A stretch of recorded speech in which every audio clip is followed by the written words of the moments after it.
tawag ulit. Okay?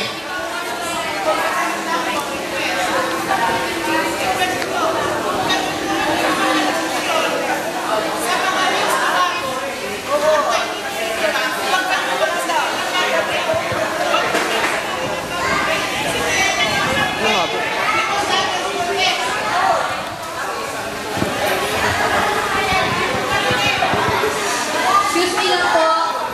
Kasi po yung mga tao nagtatanong bakit po wala yung ibang directors. Kasi po, parang binabaliwala na naman na nandito kami humaharap. Yung mga ano po, yung mga members niyo po. Wala po sa Wala po ayos ang sila. usapan.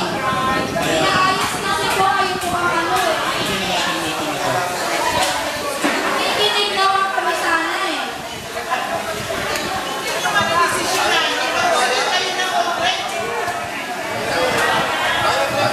Tayo po ay adjourn na. Hindi na po kami tatanggap ng mga sagot. Adjourn na po tayo.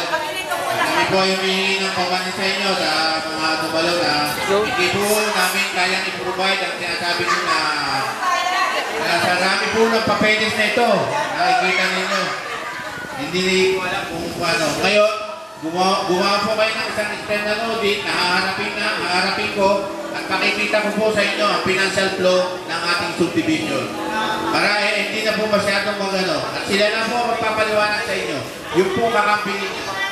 Hindi po namin pwedeng ipasero itong ganitong kakapal. Pwera pa po ang resibo nito.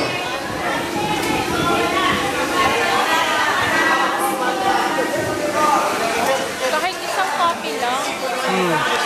Pasa-pasa na lang. Okay na, baby. Okay na. Wait lang.